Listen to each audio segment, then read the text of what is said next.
Previously on episode 84 of the Macbeef-Banquet podcast. Today is a special day because we found this homeless bum on the street, and we decided to bring him into the studio. And he knows a lot about movies, believe it or not, surprisingly. Yeah. Yeah.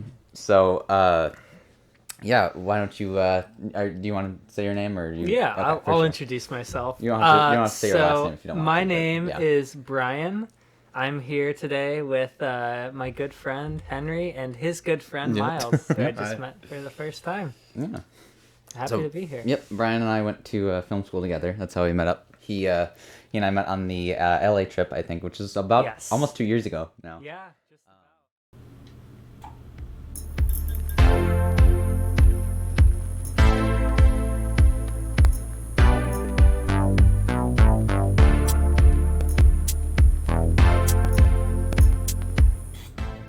Yeah. Yeah. Thanks for that. No problem. He's Wall of sound. He's gonna mess with you in the edit later. There was one episode we were doing a while back, or it was probably last week's, right, where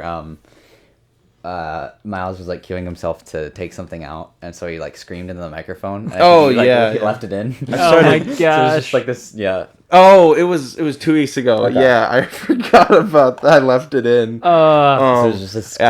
I just screamed, and it just comes out of nowhere, and I'm like thinking like someo's gonna be driving while listening to this and just have like crash because they The just, McBeef Wellington just... caused casualties. Yeah. Well, I was thinking more you in the edit later when you were if you Oh, were. yeah. I was gonna pray you yeah. weren't wearing headphones. Well, I'll like remember that I put it there and be like, oh no, I know it's coming up, and then I'll still listen to it. Volume down. Yeah. But One of my favorite examples of that was when I was working. Henry mentioned in the podcast before we went to film school together, and on one of the sets that I was working on at the time, we had our sound guy. We were shooting by a road, usually on busy road. Of course, the day we decided to shoot there, it's everyone and their brother decides to come out on that one road in the country.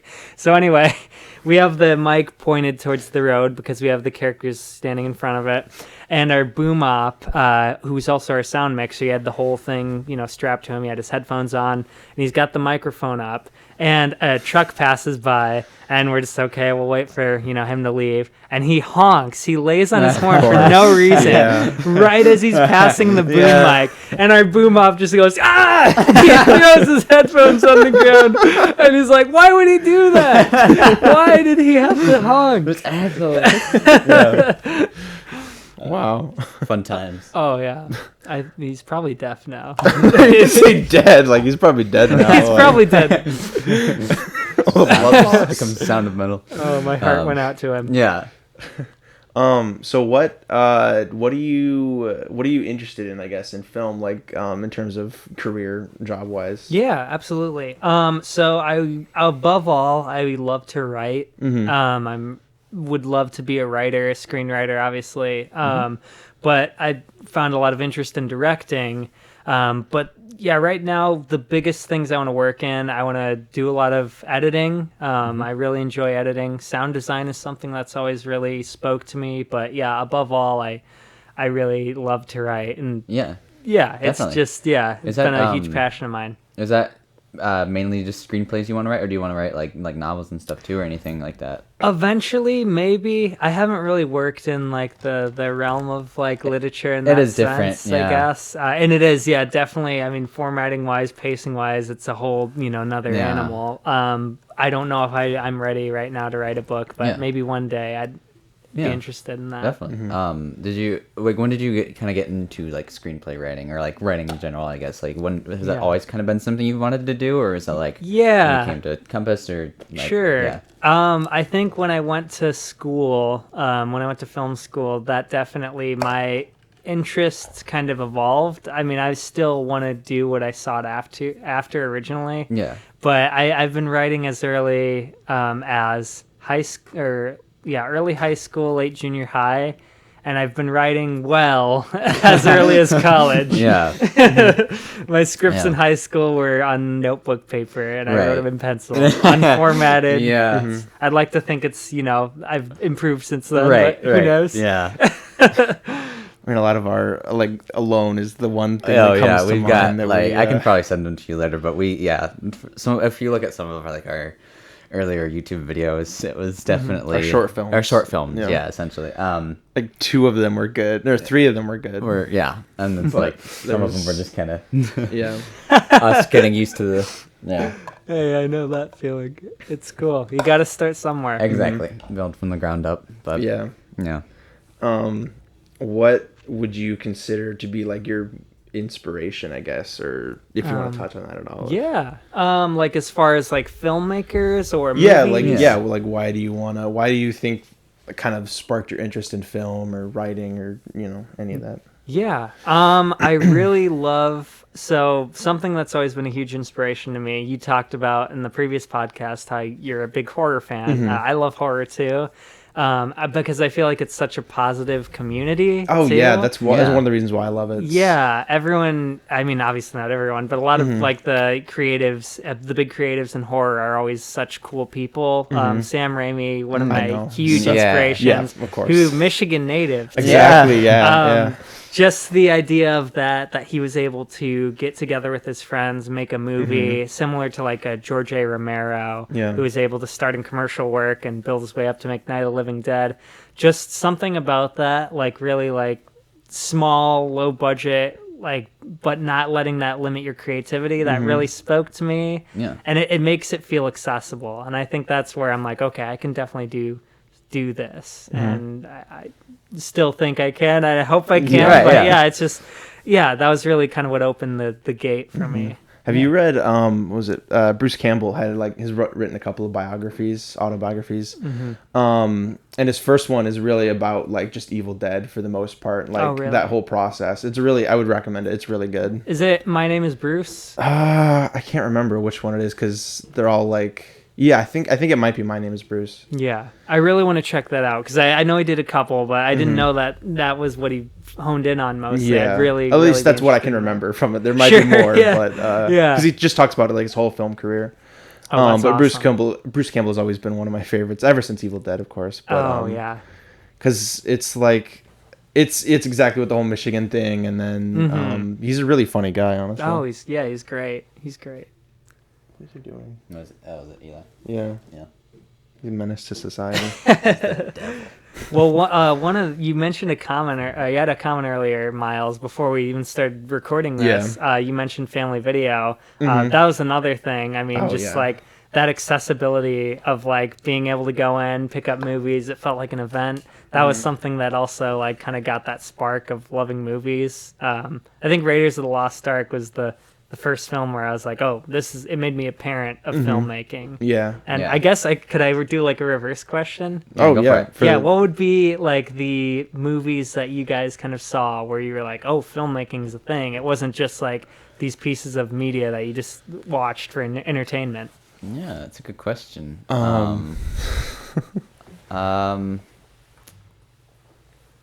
One of the big ones I think for me was actually Hereditary. I think when I saw that, I don't know, just the way that that he built, and I think it was his first one too, right? Wasn't it? Ari Aster, I think. No, it was. Or was it? It was his other one. Okay. I think. Well, either way. No, Hereditary I think was actually. Yeah. Because some he had a short film, I think. Yeah. But that was one of the big ones I think for me, just because like the way he paced it out, I thought was really well done, and like the way he built the suspense. I thought was really solid. And I think didn't he write the script too? I want to say. I think so. He might have written it. But yeah, I don't know. That was one that I really saw some of the nuances. I think of because I wasn't really big into movies as much in high school, believe it or not. I didn't watch as many. Interesting. As many movies. I mean, it all started because I took a sort of film class in high school, like junior and senior year. Yeah. And so I started with like basic stuff, and it was a fun thing because it taught me some of the basics of like camera composition and like sort of what directing is a little bit, and then it talks about the post-production process too. We didn't get as much into writing, but and then so that was kind of the first Although foray actually, into it yeah. almost. Although we did watch Sing Street too in high school, and I really enjoyed that too. cool. Actually, so Yeah, that might be that sure. actually too, because that was really one of those where I was like, okay, I really enjoyed this. It was one of those that kind of had a profound effect for me. I think. Yeah, Sing Street's really good. Yeah, I love the soundtrack. I bought the soundtrack actually because I really enjoyed cool. a lot of the songs in there, and yeah, so I really enjoyed that. But what about you, Miles? It took me a second because I was really trying to think of it, but Yeah. the one that so like I saw it when I was young, but I think at the time I knew it was a good film.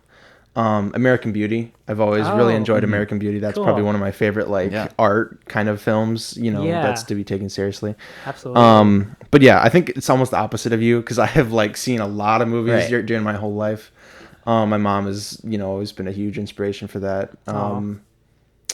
And I never took any classes either, which is the sucky part. But I mean, yeah, but you don't always need that either necessarily. Like, there's actually some decent things you can find just like online, and then obviously doing it, is one of the biggest things. Is actually getting out there, and I think putting in some of that effort to just learn the skills, I guess, on sets. I think is important too. Yeah. So, Yeah. but Well, it's interesting you say that too, Henry, because I feel like based on what you guys said, it's interesting to see how when you hear about I mean, I guess this could be said about anything, but since we're talking about filmmaking, when you hear like someone, like how they were introduced to that world and what their initial experiences were, obviously those can change and evolve, but that core idea does kind of stick with you because you said, you mentioned like the class you took in high school was very... It was related to the technical aspects of filmmaking, and when I worked with you on set, that was kind of what you like hone in on. Oh, and definitely. I in a way, I'm like, oh, I wish I had more of that because I'm always more like the writing process and like the what does the director's world look like, and I wish I had more of the technical know-how in that department. And then with Miles, what you said about your film knowledge, that's carried along with you, and I think it's cool that people can take that one little seed and like they just kind of apply it throughout everything they do in their future career. That's definitely interesting. Yeah, no, I was gonna mention that too, even from like the opposite end too, of like I love hearing like how like you and Ethan sort of talk about and dissect movies sometimes. Like it's kind of cool because it's like sometimes things like I've never really thought of, like from like a story aspect, I think, because like that's one of the things I feel like I have like the least experience with is developing and crafting a story like that. I've thought about actually looking at writing and maybe trying it at some point and seeing how I like should. looking at stories because Absolutely. because I always feel like I learn something new when I'm talking to you guys about like this movie or that movie, so I really enjoy it. Henry, but- stop. So yeah, definitely good to know some of that stuff too. I think some because obviously that's what it's all about. I think really is you can get away with some less than perfect like lighting maybe or well, maybe not as much sound. Sometimes sound is really important, but like Sure. sound is really important. if the ideas are there, it makes it work. I think sometimes where you can kind of make up for some, like you said, sort of dealing with some of the limitations. You can still be creative with it. I think. And, Not being limited by your dollar, right? yeah, definitely. But Yeah, it's so true. Yeah. I mean, you guys have both seen Clerks, right? I forget who said this, but it was like this interview with like this other director. He's an independent director. He's part of that like 90s like renegade era where like the independent cinema was kind of like overshadowing Hollywood in a way, which I kind of wish that would happen again. And I found that to be a really interesting time period. But I mean, I would say it like I would say it is, but not like fully because I would say it's still pretty much in pop culture. I would say it's not gone. Yeah. In my opinion, at least. But no, I know what you mean. I just mean like that era of like independent. So like independent cinema really picked up around that time period in a way that I don't think it quite has since, which is unfortunate. But I forget exactly what they said, but it was something along the lines of like when they released Clerks, everyone had the idea of like, oh, I could do that. Black and white movie, the quality is like crappy. Like that's easy. Like, yeah, okay, you could probably shoot that, but can you write like that? And like that's really what made that movie shine. So I think, Henry, what you said was so true. Right. Yeah, definitely. You made me think of something too. Do you have like a favorite foreign film that you like always recommend? Like, oh, I love this movie. Like, oh man. If there's even one you can choose, or I guess a couple works too, definitely. Yeah. Because there's definitely like even from like different countries. Like you got like Tarkovsky. Yeah. Obviously Kurosawa's great, but like even sort of getting into some of the more like what did we watch? Persona. Persona is great, which was great. Old Boy was fantastic. So I love South I think Korean out of all cinema. the movies we've seen, that's probably one of my favorites. Yeah, I was for the podcast. I was thinking about Peppermint Soda too, actually, the other day. That one's that's good. that's French, right? A French, it's French film, which is really good. Sort of It's like like a coming of age kind of thing. Yeah, right? for a young French woman. Young girl. Okay. Yeah, I've on only Canopy. heard that movie by title, so I'll have to check it out. Peppermint good. Soda, right? Yeah. Okay. It's good. I liked it. But yeah, do you have any like Yeah. that are like your go-tos? Like, Oh, I really man. enjoy talking about these. I love the world of foreign film. I'm glad that that's kind of like it's getting more and more restored as of recent. I Definitely. think that's really cool that more Especially people with, have become like, aware. Parasite, too. Yes. Oh, yeah. I think that that Oscar win means a lot more than people realize. Yeah, it's so great. I don't know if I could nail one down right now. As far as one that I've seen recently, like a newer foreign film that I constantly think about, it's a Korean horror movie called One Cut of the Dead. Okay. And it is fantastic. I know you mentioned you had Shudder, Miles. That's on there. So I think I've had Shudder, I don't know how long, but that's the best thing I've seen on there. It's so good. It's so clever. And they take the idea of found footage. Not only do they make it make sense, because there's always that question of why are they still rolling? Yeah, like if their lives are in danger. Yeah. Which that's kind of like an asshole thing to say. Right. But like, everyone says that every time a like found footage movie comes out, and you're just kind of like, shut up. Why are you dude. still like, filming? why? Come on yeah. now, come on. Like, but No. but it does that. It not only makes it make sense within the narrative, but it flips the idea of found footage on its head, and it completely reinvents the wheel. It's so clever. I wish more people had seen it. It's just really well done movie. I think I did add that one to my list because it did look interesting to me. So yeah, it's so good. There's a twist in there, like there's this reversal they do, and it makes you view the movie in a whole different way. So much fun. Yeah. So that right now, that's the one that I have got floating around in my mind the most. Definitely, for sure. Yeah. Trying to think what else. I was gonna ask you. What is there like a particular style or genre of like books that you like to read? Because I noticed you definitely like post a lot about the kind of different books that you like to read, and I was looking at some of them, and they look kind of interesting. Like you were reading No Country. I was looking at what was the one you were reading, like Nicomachean Ethics or something. Nicomachean. Yeah. I was like, that was kind of cool because it actually got me. I was like thinking about what kind of books I'd want to read. I started reading something by Henry David Thoreau. I was reading Civil Disobedience, like a random. Cool. So I was like, that's kind of cool because I was never like specifically like the ethics book. I was like, that's never something I would have thought to you might enjoy reading, but sure. Do you have any particular books I guess styles of books, genre? Yeah, so recently I've been reading a lot of philosophy. I just think it's a fascinating topic. I think the idea, I guess if to get a little deeper here, I always like unsubscribe from the idea that like there's a lot of people who believe like life has no meaning or whatever. Like and I think that pointless.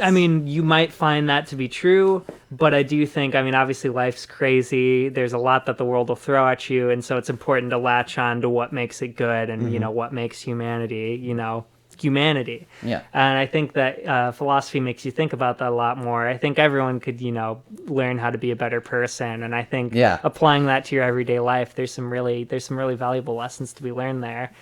Outside of that, I would say I love, this is kind of a cliche pick, but I love David Foster Wallace. His books are so interesting. He's got like such a unique mind, and the way that he analyzes stuff really speaks to me in a way that I've never read any books quite like his. I think like The Pale King and Consider the Lobster are some of my favorites by him, because they just take these ideas that you heard of, or you know, like simple things, but he kind of showcases the more the more intricate aspects of what he's talking about. Like, I guess for Considered Lobster, I'm kind of going off on a tangent here. I'm sorry. No, it's good. It's good. But for Considered Lobster, he talked about like kind of like the ethical dilemma of eating lobster. Yeah. He said like for any other meat, you can kind of have an excuse, like there's protein values, nutritional values. Yeah. But lobster is like the most selfish type of meat you can eat because the creature does truly suffer in that process. Yeah. And also like And, a level of like separation. Like, yeah. you don't even Right, yeah, fucking something know like what it is. Absolutely. Right. Yeah, and it made me think about that in a way that I would have never if I hadn't have read that book. And I'm like, oh, Yeah. that's a really interesting concept. Definitely. So those are the big ones, and I just love reading in general. I think if you're a writer, you should be reading as much as you can. Definitely, So that's yeah. I've tried to do it.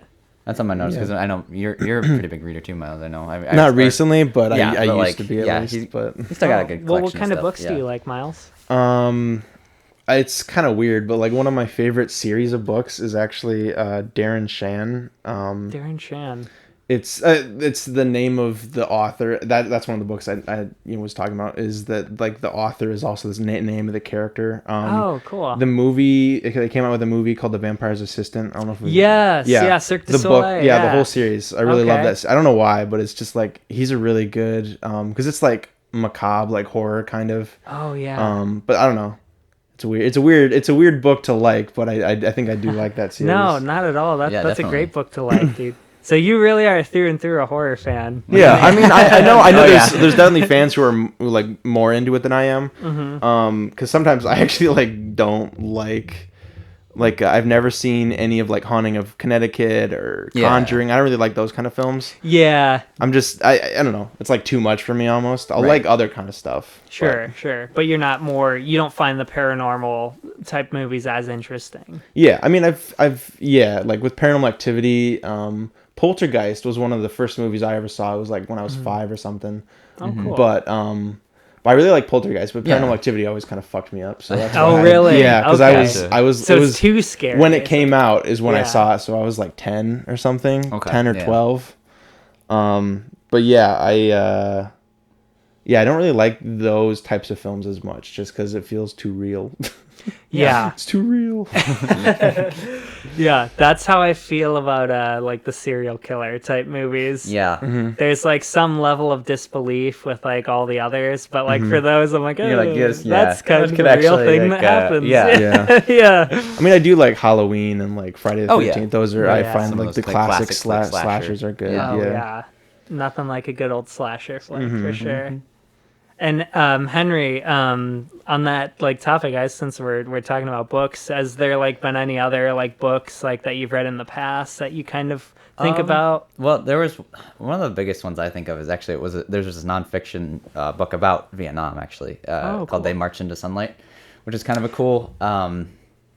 It's a great sort of like it's kind of I just love it because like there's so many different pieces to it. I guess they talk about like Wisconsin, I think, and some of like the riots from like frat like over at like even like colleges and like frat houses and stuff, and like then they go to obviously different soldiers, and then even there's a point where they're talking to like a we're good. We're good. They're talking to like or not talking to, but like or interview, but like there's you're hearing the story about like a general or something, and like, there's just like so many different pieces to it that I love hearing about, like sort of especially because it's nonfiction and it actually happened, that I really enjoy studying. So there are some pretty good nonfiction books out there that I really enjoy reading about, just because I want to study, some of that stuff, even to like your point too about like how like philosophy, everyone can kind of become a better person. Like just I think it's one of the things I love about film is like studying characters and people and how they do the things they do and why they do the things they do. And so that's why I really gravitate towards nonfiction, especially just sort of hearing about people's experiences. And that probably influences your own storytelling, I'm sure too. So, that's kind of the stuff that I gravitate towards, I guess, now. So, back in the day, I was into a lot more fantasy, I'd say, but, I've kind of grown more into that particular genre, I think. So That's cool. yeah. Would you want to like work within like nonfiction type stories, like in film, like based on true story type? I don't know. I think maybe. I feel like it might sometimes be a bit of a balancing act too, though, because you gotta like accentuate certain things where I feel like I wouldn't want to myself personally. Like that was kind of what I was thinking about when we were watching like Trial of Chicago 7 when I was watching that yesterday. Kind of thinking about like how like you gotta make it more like dramatic to keep it sort of interesting and kind enjoyable. Of to yeah, and watch, keep the story and keep the story even within like a narrative structure too. So like. I definitely would want to write. I feel like I'd want to make it fictional. I think, but like keep it sort of set within kind of the real world. I guess sort of kind of find that balance maybe because like yeah, I don't know if I want it to be true nonfiction. But maybe I guess I don't know. I'm not sure. I guess it would depend on the story a little bit. And finding some of the story beats. Like I have thought about documentary a little bit, and like if I were to make a documentary. How Absolutely. that would kind of, I think that'd be kind of interesting, I guess. Yeah. But yeah, as like an actual like feature, maybe, but maybe not. I don't know. I guess it kind of depends, really. But Sure. Yeah. Absolutely. yeah, good stuff. Either way. Yeah. Yeah. I don't know. Is there anything you wanted to talk about, Brian? Well, you brought up an interesting point, like for I thought you were like, yeah, like, here we go. No, I was clearing my throat. Miles is like, oh man, Fuck, this guy. Brian's going on another tangent. Why did we invite him on the podcast?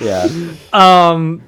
You mentioned a good point about nonfiction movies, where you want to make it interesting. Like Miles said, like you want it to be entertaining. Yeah. But at the same time, you want to, since you're talking about real people and real stories, often, tragedies too that happen. You want to make sure that you're doing that respectfully. Right. And that's why working in part of it, too. nonfiction, like as the head creative, would seem like such a daunting process for me. Oh yeah. And it made me think, there's a great example of this going horribly, horribly wrong. Of course, like everyone knows the movie Titanic. Yeah. There's a story behind that. I don't know if you guys have heard about this, but James Cameron, when they were shooting it, there's that one famous scene where the captain goes crazy and he shoots someone on the ship when they realize it's going down, and then he kills himself. Well, they based that on a real guy. Jeez. That guy did not do that. Not only did he not do that, but the family was so outraged that they portrayed him in that way. Like they had a whole museum like in his honor. Like apparently he like went out like trying to save as many people as they could, but they took his name and they made him like a villain. Like, yeah. And so James Cameron, like he like spoke to the family. He's like, okay, I apologize. I made a mistake. And he like, I'll donate to your, museum. And he gave him like a couple $1,000 for Titanic. Jesus. It's like a movie that made millions. It's still like at the top of the box office. Right. Millions and millions and millions of dollars. And that's just like, wow. Jesus. Yeah. So mind blowing to me. Right. Well, that's interesting. Yeah, that's kind of interesting too, because like you gotta operate in sort of an ethical way. Otherwise it's like, what are you doing? You know what I mean? Because like not only from like a standpoint of like people are going to think you're an asshole and not want to watch the movie, but like even just like thinking about it, like because it's like, what's the point? You know what I mean? Like if you're gonna just kind of screw these people over, like this, I don't know. Yeah. Anyway, There's one movie. This is like totally off topic, but there's this one movie I heard about that I'm really interested in seeing. I don't know if you've seen it. It's called Cube. Yeah. I heard it's like really good for character study because it's got like a lot of. It's just like all about like these like 5 characters or whatever, and they're it's just about them like kind of like different character changes throughout the whole movie. It's really I really want to see it. Looks definitely, good. yeah, I'd love to check it out. Yeah, Miles, you'll have to get back to me on what you think about that. Okay. Cube's a really interesting movie. I think it's kind of being dissected in a way that it wasn't. I think it was kind of misunderstood when it first came out. Yeah. But I think people are giving it a second look. I heard there's even a sequel too.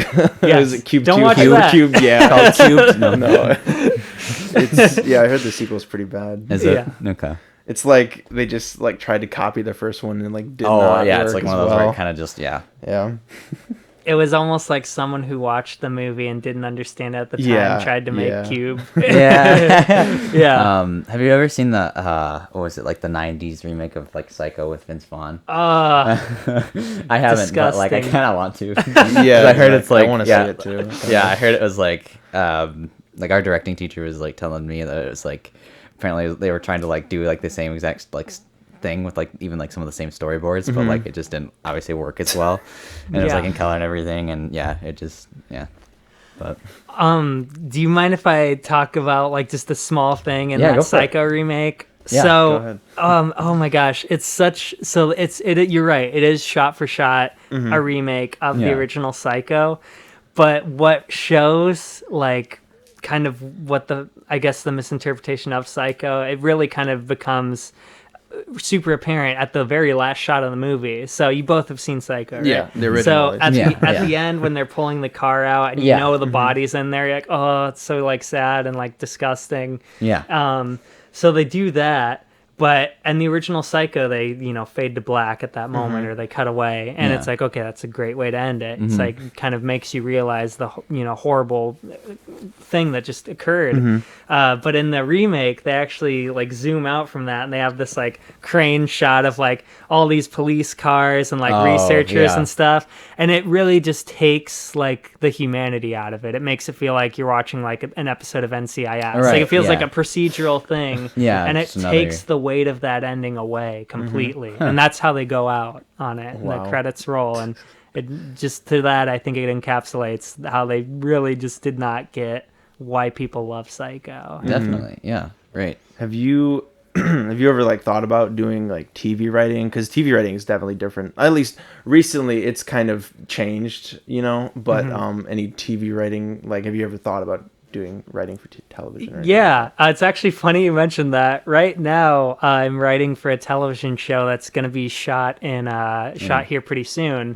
I could kind of talk about it a little more openly. I don't want this to seem like it's a plug or anything. That's fine. I'm writing for a show called The Watchers, and we just finished the first season of screenplays, and we recently got picked up by a streaming service. Wow. So they've fully funded the first season of it. That's awesome. And we're going to be shooting here soon. Oh, thank you. And thank you. I didn't mean to brag. But, really looking forward to that. And I guess to say some of the differences, because before I've always written short films and I've always written screenplays, and I get that structure. I mean, I'd like to think I understand that structure. It's kind of where I operate most.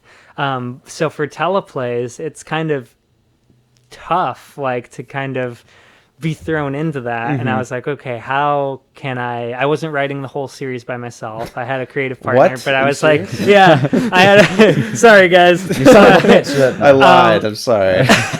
I had a few episodes that I was in charge of. Like those were what I was tasked of writing on my own. And I was like, okay, how do I take the structure of a feature and, squish that down? Because the episodes that I wrote did act as more like 4-act. And so I really studied like the structure of television. I was fortunate enough to have, Henry mentioned, the LA trip we went on. We met one of the NCIS writers there. Yeah. And I was fortunate enough to have that with me.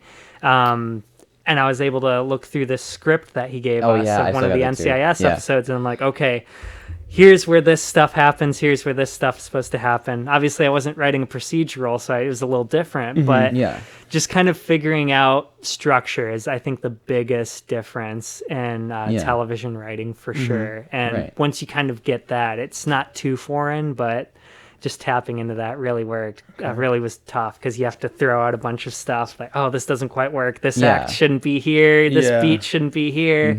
And oh man, like by the end, you feel like you've created a Frankenstein's monster of a script. But it ended up working okay, and I am proud of what I was able to write. Well, that's interesting. And that's why they trying to teach us to do. Like, that's what they kind of taught us at school was like.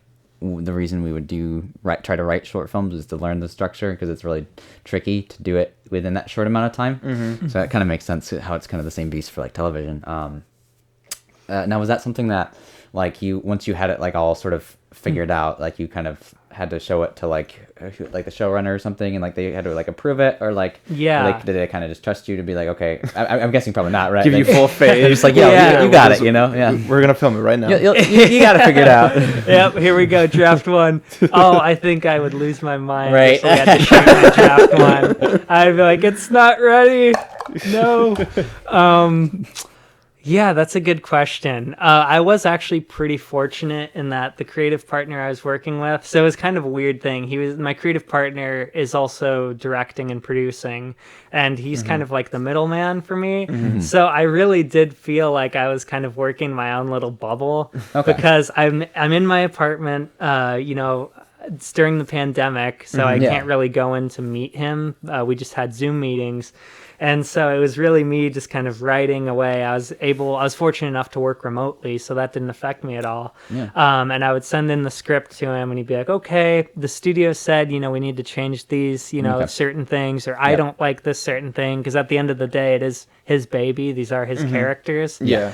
But I did different things with it. Like there's an episode where I kind of made it more like I guess there's like a MacGuffin type object that they all have to race after, and it's more structured like an action fantasy episode. And I was nervous that he wouldn't want that, but he did. And then I did another episode where there was more like a deep character study that kind of dealt with like some like social issues, and it was more slower, right in smack dab in the middle of this like fantastical, action, almost superhero like show.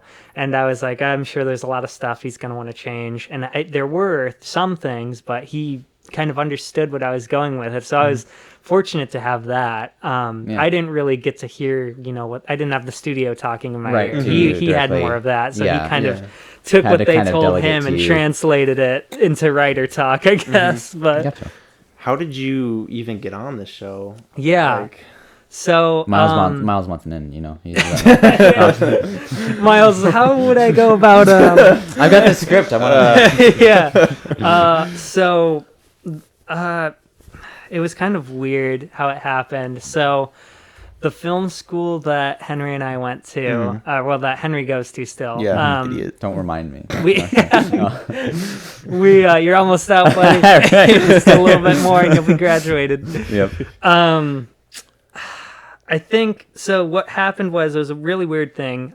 My first internship that I had was also a writing gig, and I had written at my film school. I had written four of the produced short films, and there was one that I helped write on, and then I did some stuff with TV writing. I helped out on one of the sitcoms that we made, and because of my work there, my creative partner, who's a professor at the school, he saw that, and he saw my work, and he was like, I really like what you do.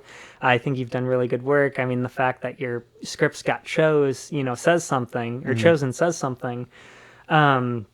He's like, I'd like you to help write this feature that I'm working on. And I can't give too much details away about this because it ended up not happening. So we had this feature film all written out as close to 100 pages. I think it was a little over 100 pages. And he wrote a lot of the first act. I wrote some of the first act, most of the second, and a little bit of the third.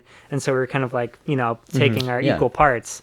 And we were in the fourth draft, I believe, and for whatever reason, it was right in the middle of the pandemic. Stuff started happening with that, and the studio kind of more or less just like dropped us. They said, hey, thanks, but no thanks. Yeah. And they just had other things they needed to focus on. Right. And so that was a bummer. I kind of felt like, the floor fell out underneath me. I lost my shot. I was fortunate enough that he still wanted to work with me, and he said, hey, I have this idea that I had, a while back. It's called The Watchers. And it was apparently a short film he had shot years ago. Yeah. And it was like more of a demo, and people kind of were interested in it. They had like some actors from California that had flown out, and they're like, okay, we're gonna do this for real this time. We're gonna actually make the show. And so he said, would you like to come on and help write it? And I was like, oh, yes, that'd be great. So oh, I know. It was like a moment of, oh my gosh, thank goodness. Because I was so scared that I had lost that big shot right out the gates. Right. So we, went to, worked on these episodes for a long time. We ended up writing 8. One is a 2-parter, so it's mostly 8. Yeah. But anyway, we wrote all the episodes. They were all in like what we thought was, good working order. We did several drafts of them, and a couple months went by, and we didn't hear word from the studios that we were pitching to, and so I was getting nervous. Yeah, I was like, oh man, here we go again. Yeah, because that's really what it is. It is so much of the industry is waiting for the green light, and you're like, ugh, you want them to just say yes. And fortunately, I got a call probably, I don't even remember now. I'd say probably a month and a half, 2 months ago. And it was just my creative partner, and he said, hey, we're doing this, we're going to be shooting it, get ready, coming summer, we're going to be on set. I was in my car, I almost had to pull over because I was like, oh my gosh, it's happening. And so that's really, it was like a lot of stop and go. And fortunately, we're in the go section right now. If there may be another season in the future. Right now, I'm just kind of riding the high of I got to write for a show that's getting produced, and we get the first interview before you get famous. Right? Oh, I know. Yeah, it's cool. Right here, it all started at the Macbeef-Banquet. We'll be hitting you up later. But, I remember this. Yeah, that's cool though. Oh, thank you guys. Yeah, congrats. It's really fucking awesome. I appreciate that. Really happy for you, bro. Hey, what are you doing with that baseball bat? No. That's pretty exciting. I'm trying to think. So, what do you think you'll probably be doing in like the next few years? Do you think you kind of want to try to make the transition more into like features? Do you want to stay, maybe try keep kind of to see what kind of comes to you and make your way as you go?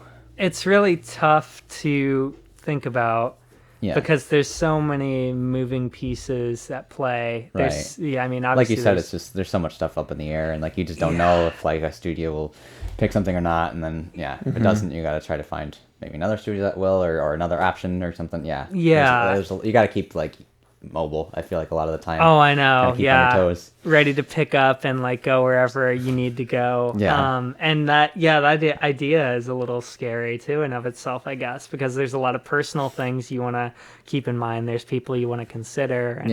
And, so it is tough. I would say the area I'm in right now, I'd love to, stick around and, help out on the show and, see what kind of commercial work I can do right now and really kind of hone in on my craft and just work on that, write as much as I can. I guess right now I have, more or less 3.5 features written.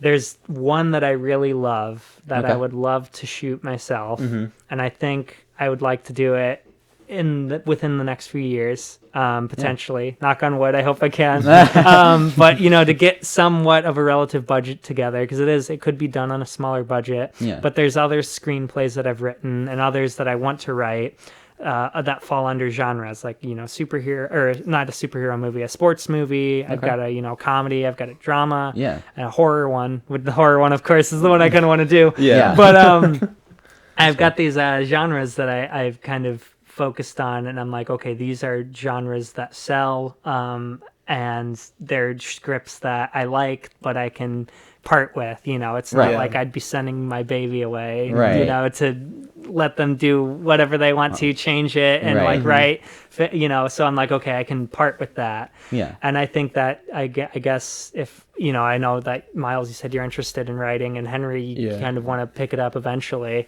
I would say that'd probably be, if I could pass on some advice, that'd probably be my biggest thing. If you want to kind of like look for opportunities as a writer, just keep writing and get a bunch of stuff that you think would work out in the real world. And so I guess that's kind of what I've kind of a weird non-answer in a way. Right, no, I'm I get you. unsure I of what get I you, want to do, yeah. but that's kind of the Sometimes idea they're- right yeah. now. Right. No, yeah, I get that. I have because we wrote this shit when we were in high school, but I still think it holds up. Like there's Yeah? some like I have like 2 or 3 TV shows I want to do. Yeah. I don't think any movies actually, which is Not yet. Anyway, Yeah.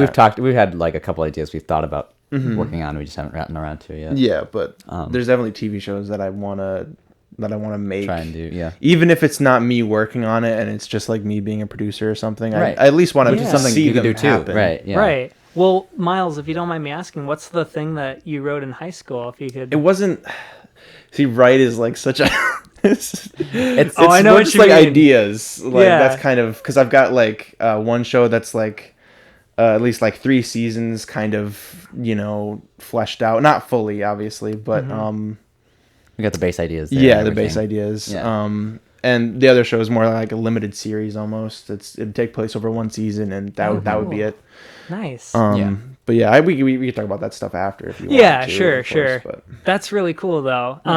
Yeah, I mean, that's really, the ideas can come from anywhere. I mean, Right. there's like stuff that obviously I've written like really like crap. I Yeah. mean, I still write crap, and there's always something. I feel like there's always something. If your heart is in it, there's always something you can kind of pull from, and you're like, okay, I don't like this script, but I like this idea. Let's take that, expound upon that. Yeah. So I think that's really cool that you've taken stuff that you've written in your past and you haven't shelved it. Yeah. I think that I feel like more writers would benefit from that. Just kind of taking those And ideas. I don't call myself a writer. I'm more just like ideas. I'm good at coming up with ideas, like Right. shots and like ideas Sure. for stories. That's kind of what I'm better at. I'm really bad at writing, Oh, but I'd rather just like be in the writer's room to kind of help lead it almost. Right. Almost. Yeah, Yeah. yeah. Kind of like a showrunner type thing where you kind of help craft like the overall story, and they kind of get the. Yeah. Everyone else can do all the dirty work. Yeah. Exactly. Yeah. You're just like they're like in like a sweatshop. Got a whip and just Yeah. like get back to work, you writers. I don't know. I get the some poor guy 1,000 chimps hunched on over the Yeah. typewriter. Yeah. I get the 1,000 chimps on typewriters and do that. Oh man, Yeah. that's great. That's really cool though. So kind of like you'd see yourself as more of the guy to be like slap like ideas on the whiteboard. Where do we Yeah. go from here? Yeah. That's cool. Definitely. That's cool. Just definitely can't do any of the nitty gritty like Right. writing The- for getting in the- characters and yeah. because I've tried. You and I have tried a little bit to. Yeah. Well, I don't know if you can maybe speak to this a little bit more than we can. Probably can. Brian is like, I don't know, because writing, at least for me, I feel like it kind of gets to the point where like, because like I don't know, and like I feel like I'm kind of like whimsical at times where like I'll start writing something and I'm like I don't know where to go with this. I don't know. I feel like it's not turning out the way I want it to. I might just Yeah. kind of can it, Sure, Like sure. because like obviously you see the big ideas and like that's what you really love. Or at least Yeah. I love is like this would be so cool, but then I'm like okay, but how does it actually work? How do you get there? I Right. don't really know what would work for this, and sometimes even the ideas might be too big or like I don't know how to execute it or Right. find the right nuances to show or things like that, so like it can Yeah. kind of get a little bit discouraging, I think, Oh, for that yeah. reason for me at least. It's so Just frustrating. from my limited experience. Because I could see it like in my head. I could see every shot, not every shot, but I could see some of the shots and like, oh, that would look really cool, and then I'd be like, okay, well, this story would work, and then Yeah. it's like it plays in my head, but not fully, and And I don't not know how to entirely. write that out. Yeah. So No, for sure. That's so true what you said. I feel both of those things a lot. Yeah, I don't know. Would you say like when you're writing, would you say it's like kind of one of those things where it's like the ideas are the easiest things to come, but the story is what really entraps you? Or would you say it's more like characters or plot? I'd say maybe like yeah. the dialogue sometimes is hard. I think characters can also be difficult too for me, at least, because it's like I don't know where to even come up with it. Like, Right. like base it on real people, or try and come up with something How on do your you, own. yeah, who are these people? Like, how do you, I Because think- isn't it about like just kind of how they interact with things, almost like this story, how they Right. interact with the circumstances and each well, yeah, other. because like you have to show a lot of things. You can't necessarily like this is what they were thinking unless it's like narration and it's like obviously Right. like very like dinky, kind of. So you kind of gotta show a lot, and you already touched on this a little bit with like the TV stuff too, but like you got to do it within a condensed amount of time and so many words, you know. So like that's part of it too. And I think for me, it's probably the story is the biggest thing that I have trouble actually crafting. Like I know what sort of like style I'm looking for, I guess, or maybe like what. But like what I actually want to say, what I actually want to show is a little bit more tricky for me anyway. You know? Yeah. But you know what you want to do, but just getting not there sure how to is- actually get there and what Yeah. idea would actually work best in application. You know? So absolutely. not to mention what's feasible. Also, like Yeah, actually, yeah. That's also something I you have to know. consider too. right. Yeah, because Yeah. it's very easy to write. Oh, this amazing sci-fi. This but Marvel, like, and it's like you the gotta, new Marvel Avengers movie, and now we can't make it. Yeah, on a shoestring budget. Yeah. you got like Little a police system. I was Like, gonna say you got like a spaceship flying, and it's like just like this thing on a string. And, yeah. It looked like the actual 70s Marvel movies. yeah, Yeah. without any explosions, of course. Yeah, But- that's interesting to hear because I feel that a lot too. I think characters too are tricky because Miles, you briefly mentioned something along the lines of, do you base them on real people or do you like try and like make up your own type of person? And I feel like what I struggle with as far as characters go is like I think a tricky piece of advice, I hear a lot of people say this for writers, it's like you write about what you know, or like, you know, you got to live to write. And that is true. Like, you know, you want to write about experiences, but the tough thing I think is like writing about those experiences in a way that's new, because for me, it's like tough with characters. It's like, oh, this is something I would do, or this is how I would feel or think. And I'm like, I want to do a little bit of that, but I want to part away from that because at the end of the day, if you keep going down that avenue, you end up just writing yourself. And writing the same character over. Yeah. Yep. Yeah. And it just becomes And same that's what I always fear is like, oh, I don't want to make this character seem like a robot. Like it's like exactly. this, Yeah, it's like and it's just like tricky. the same person. Like it's almost Right. they're all talking through one vessel. Yeah, you want the audience to be able to tell it's not a writer writing it almost. It's Right. real people. It's actual It feels real. definitely. Absolutely. Yeah, for sure. But yeah, writing. But yeah. It's fun. Oh, writing. Exasperated sigh. What was that? Writing. Oh, yeah. Ethan was telling me about like this podcast that sounds like really like pretentious. Yeah, you Yeah, talked about that where before. like they talk about movies and they just talking about like does this, I don't know, they just get like really like sound like really like know-it-all, like they kind of Like almost I like don't a wanna- faux passion. yeah, right. I struggle so much with writing. but- I just can't get all my ideas out onto the page. Yeah. But yeah.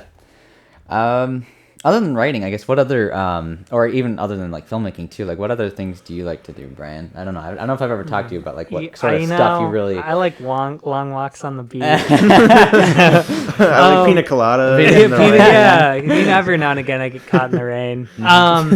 Henry, I will say though, I do want to say this before we completely switch the topic because I have this in my mind. Yeah. If you do want to like get into writing more, I wouldn't view it as something so scary and daunting. Yeah. I mean, there's so much stuff that I've got lying around that'll probably never see the light of day. And that's really, really the thing. Like you were talking about, you start writing and it's like this whimsical thing. And then you get to a wall and you're like, yeah, I don't know. Like, how is this going to make sense? Right. I would say, I mean, this is hard to do. And I still struggle with this like all the time. But I would say like the biggest thing would be if you have an idea that you like, you just keep going with it. If you know the objective you want to reach, just keep writing until you get there. Because you can always go back, like, but if you put a wall in front of yourself, you know, your project will never get to the end. Exactly. You can always go backwards and then look at the fine details. Because if you think about those fine details while you're doing it, it'll just, it kind of clouds your vision up a little bit. Yeah. Well, I think part of it too is like, that kind of made me think of like the other thing I think I experience is like, I get into the idea, but then sometimes I lose interest in the idea. Is part of it too, which might be why some of those get shelved. Is because I just like I'm like like I start to think it's like this is a good idea, and then I like actually think about it. I'm like, you know, it's not as like crazy or interesting as I thought it was, kind of thing. Well, maybe not that it needs as to be long like as long as you like, I mean, the as craziest you said, thing, just like but- finish it and then show it to me or show it to someone else. And be like, hey, would you what do you think about and then this? because it's not because you're yeah. stuck in your own head, Right, and I do like what you said too about just kind of how much you've written too, and just kind of you're keeping at it too, like just how much of it is just like the work. Like when we watched What Was It Scare Me the other day, like I mean, she talks about like doing the work and actually just keeping at it, like, and how it kind of does help sometimes to just sort of keep out of your own head and just keep writing. Yeah. Whether it's good or bad, just keep writing. So I did like that idea. Fuck yourself. Yeah. Like fuck yourself. The part of yourself that is wrong. Fuck yourself. Yeah. Go fuck yourself. Yo, fuck that guy. I knew what you were like referring to, but Henry's like pouring his heart out, and then he's just like, fuck yourself, you know what, Henry? Fuck you, man. Not having what you're bringing to the table. Do you ever read any books on like I don't know, like other writers or like what writers like to do? Or writing in general, I guess. Or is that kind of something you like kind of like just do what you like to do and kind of learn from like other stories and stuff? Absolutely. I try to read up as much on that as I can. I find a lot of that some of the best homework I do think is watching movies. Yeah, I think that's one of the best ways you can learn if you're really watching it with the intention of trying to get something out of it. As far as books, I really, really loved this book I read. It's called On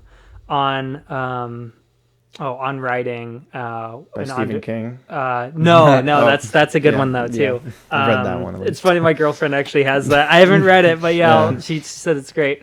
But it's a book by Alexander Mackendrack, and he was a playwright. And it's a different world in a lot of ways, but it's a similar world in a lot of ways. He worked in film too, but he talks about his experience as a playwright.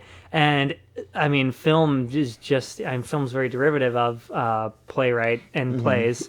Definitely. Yeah. I mean, a lot of the stuff with earlier plays with Shakespeare. I mean, the structure we still see today. Exactly. Yeah. So it's cool to see how he used that knowledge and applied it to his film and career in film. That's true. So that's one of the most fruitful ones I've read. I think that I read that in high school. There's one called How to Make a Film Under $10,000 That Doesn't Suck, or no, and not get arrested. Not get arrested. How to make a movie under $10,000 and not go to prison, or something like that. That book, for any filmmaker, I think I'd recommend. I mean, there's some like humor in it that doesn't always land, and I think some of the advice. I mean, obviously, the world is always changing, and the world of film is always changing. So I think some of the advice doesn't always apply to this, time period we are now. But I think for some of the stuff you can learn, absolutely. I think that book's it's a must read for like anyone who wants to get into film in any certain way. Definitely. But I think those are the big two that have really stuck with me. For sure. Very cool. Very cool. Well, about reaching that time, right? Sure, whatever. Yeah. It doesn't matter. Go as long as you want. Yeah, we can kind of wrap up here in the next few minutes, I guess. What, Brian, is there anything else that you wanted to say to my dad? He's like your dad? He's the only one that listens, I think, right now. Well, I'd love to say hi, Henry's dad. And Miles, let's prove it. Your parents don't watch? Come on. But I had a lot of fun being here. Thank you guys again. Thanks for coming on as well. Absolutely. You're the first guest for the after show, actually. Yeah. Which is what like this section is called. It's we kind of just do. It's like a separate podcast, but it's like the sister podcast or whatever you want to call it. We just kind of it's just kind of meant for like everything else besides like when we talk about the movies, and this is kind of like everything else. We'll do games and stuff, improv sometimes. So Oh, that's cool. Yeah, I looked at your guys' podcast on Spotify, and I listened to a couple episodes, and I kind of like, an idea of what to expect. And I was worried. I was worried we were gonna like just like kind of totally blindside. What do I got? What am I in for here? Like, who are these guys? No, but I just kind of give myself an idea, and I liked it. I like the way that you guys kind of structure them, like kind of what and I like the idea of the after show because it's like a debriefing almost. You kind of get to reflect on your previous thoughts. Have fun and But And if you guys want, I'd be back again. That sounds good. I'd love to be on again. I've had a lot of fun. I'd love for to get sure. like you and Ethan, I think, on both at the same time. Would be fun, I think. Dude, you want to have Ethan and Brian at yeah, the same time? yeah, dude. Like, I mean, We never shut up. Yeah, no, I would really enjoy that. And I hope you guys keep doing these because I mean, as far as viewers, you now have two, Henry's dad and me. Okay, well, thank you. It's like not even we listen to this podcast. No. Yeah, but it's been a lot of fun. Thank you again. Yeah. Absolutely. Is there anything you want to plug? Twitter, Facebook, anything you want to shout out for yourself? I have a YouTube, Bboy Studios 97. You can find it just by Bboy Studios. I've got a Twitter too under the same handle. I guess the big thing that I would plug would be Nerd Theater. It's the series that I run on my YouTube channel. I just kind of talk about movies. It's more in like it's not so much of like a podcast, but it's more just kind of like here's my thoughts on this specific thing. But yeah, that's the big thing. Check out Nerd Theater if you feel so. And the Watchers as well. And the Watchers when it comes out. Yeah. I don't know what that show is That'll much. be streaming around 2022 as far as I know. So stay tuned. Can't wait. Actually, That'll be exciting. Yeah. I think that's it. Cool. Yeah. Thanks for listening. Yep. We'll see you next week. Yeah. Yeah. Sign off for us, Brian. All right. This is Macbeef Wellington signing off. Thank you, guys.